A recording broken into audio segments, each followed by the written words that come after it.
Hello student, तो आज हम डिस्कस करेंगे कार्बन एंड कंपाउंड का very short answer type question. तो चलते हैं क्वेश्चन नंबर 1 की तरफ। तो ये है, why is the conversion of ethanol to ethanoic acid and oxidation reaction. Ethanol से एथेनोइक एसिड को ऑक्सीडेशन रिएक्शन क्यों कहते हैं? सिंपल सी बात है, क्योंकि इसमें ऑक्सीजन का एडिशन हो रहा है। यहाँ एक ऑक्सीजन, यहाँ पे 2 ऑक्सीजन है।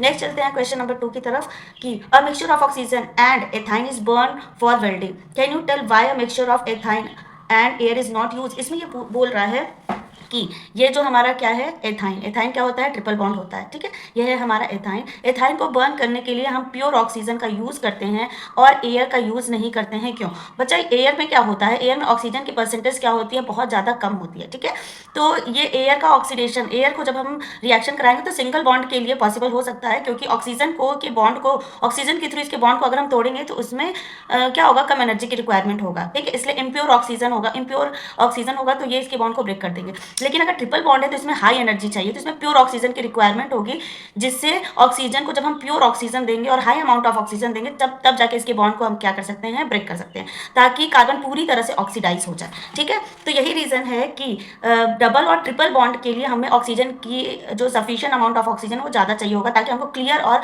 हाई फ्लेम मिले, हाई हीट मिले। तो यही इसका आंसर है। ये देखो एथाइन का रिएक्शन, इसमें प्योर ऑक्सीजन है। ठीक है, तो when ethine is burned in air, it gives a shooty flame due to incomplete combustion caused by limited supply of air। ठीक है, जब हम इसको एयर के साथ रिएक्शन कराएंगे तो इसमें ऑक्सीजन का जो सप्लाई होगा लिमिटेड होगा, जिससे शूटी फ्लेम क्या होगी, और इनकम्प्लीट कंबशन होगा। इसलिए हम हाउएवर द इसकी जगह पे हम क्या करते हैं, ethyne is burn with the oxygen, उसको ऑक्सीजन के साथ बर्न करते हैं, जिसकी वजह से जो उसका टेम्परेचर होता है बहुत ज़्यादा हाई होता है। It gives a clean flame because of complete combustion. ठीक, दिस ऑक्सी एसिटाइल फ्लेम, इस फ्लेम को हम कहते हैं oxy acetylene flame, is used for welding, जिसका यूज किसमें होता है, वेल्डिंग में होता है। ठीक है, अब हम नेक्स्ट क्वेश्चन की तरफ चलते हैं। क्या है next question? How would you distinguish experimentally between an alcohol and carboxylic acid. Alcohol and carboxylic acid के बीच क्या डिफरेंस होगा? तो एक्सपेरिमेंटल डिफरेंस आप देख सकते हैं क्या होगा। ये है हमारा, ठीक है, ये है हमारा अल्कोहल, ठीक, और ये है हमारा कार्बोक्सिलिक एसिड। ठीक है, कार्बोक्सिलिक एसिड। सबसे पहले तो आपको ये पता होना चाहिए कार्बोक्सिलिक एसिड है तो सबसे फर्स्ट एक्सपेरिमेंट क्या हो सकता है, लिटमस पेपर का एक्सपेरिमेंट। ठीक है, तो जब हम लिटमस पेपर यूज करेंगे तो लिटमस पेपर जो है टर्न किसमें टर्न करेगा, blue litmus to red litmus. क्यों? Because of acid. और इसमें क्या होगा कि लिटमस पेपर का, ठीक, लिटमस पेपर का नो इफेक्ट, कोई भी इफेक्ट नहीं होगा। अब चलते हैं क्वेश्चन पे। तो अल्कोहल का जो है सोडियम टेस्ट में जो ये कौन सा देता है, हाइड्रोजन गैस इवॉल्व करता है। लेकिन कार्बोक्सिलिक एसिड में टेस्ट क्या लिख सकते हैं कि कार्बोक्सिलिक एसिड जो है, ठीक है, ये बेस के साथ रिएक्शन करके क्या देता है, सॉल्ट देता है, और सॉल्ट के साथ क्या देता है, वाटर। अगर हम रिएक्शन की बात करें, थर्ड हम इसमें ये बता सकते हैं, क्योंकि ये क्या है, कार्बोक्सिलिक एसिड है। ठीक है, तो ये कार्बन डाइऑक्साइड गैस इवॉल्व करता है कब, जब एथेनोइक एसिड का रिएक्शन हम सोडियम बाइकार्बोनेट के साथ करेंगे, तो ये देगा तुम्हारा sodium acetate along with carbon dioxide और प्लस वाटर। ठीक है, जबकि एथेनॉल अल्कोहल का रिएक्शन, ठीक है, अल्कोहल का रिएक्शन हम किसके साथ करेंगे, सोडियम कार्बोनेट के साथ करेंगे, तो इसका कोई भी रिएक्शन नहीं होगा।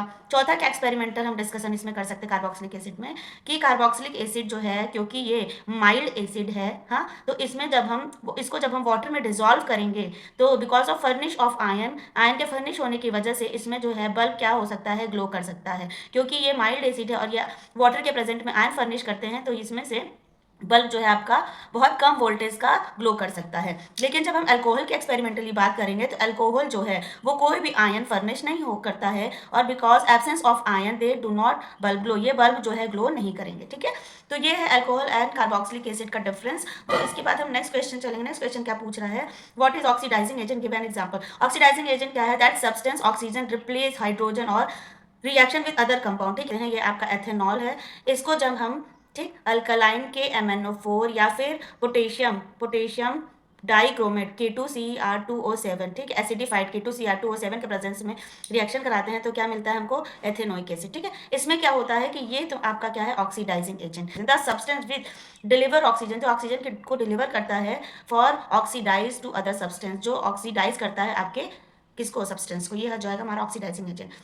नेक्स्ट यहाँ पे क्वेश्चन हम चलते हैं, क्या पूछ रहा है, would you be able to check if water is hard by using detergent. अगर आप जो है आपके पास, क्या आप चेक कर सकते हैं डिटर्जेंट के थ्रू कि आपका जो वाटर है वो हार्ड वाटर है कि नहीं? तो नहीं कर सकते हैं, क्योंकि डिटर्जेंट क्या होता है, देखिए डिटर्जेंट क्या होता है, डिटर्जेंट बेस्ट क्लींजिंग एक्शन है, ये सॉफ्ट वाटर में और हार्ड वाटर में दोनों में क्या देता है, लेदर फॉर्म करता है, दोनों में झाग फॉर्म करता है। इसीलिए इसके थ्रू हम नहीं पहचान पाएंगे कि हमारा वो हार्ड वाटर है कि सॉफ्ट वाटर है, क्योंकि डिटर्जेंट दोनों में लेदर फॉर्म करता है। तो आंसर क्या होता है, इसमें लिखा हुआ है नो, डिटर्जेंट आर सोडियम और potassium salt of sulphonic acid of hydrocarbon of alkene type. ये जो है इसकी डिफिनेशन है तुम्हारे डिटर्जेंट की। उसके बाद पूछा है अनलाइक सोप, अनलाइक सोप को हम कहते हैं सोप जैसा ही जो हमारा सब्सटेंस होता है उसको हम क्या कहते हैं, डिटर्जेंट। तो डिटर्जेंट को हम क्या कह सकते हैं, unlike soap. They do not react with calcium and magnesium ion present in hard water, ठीक है।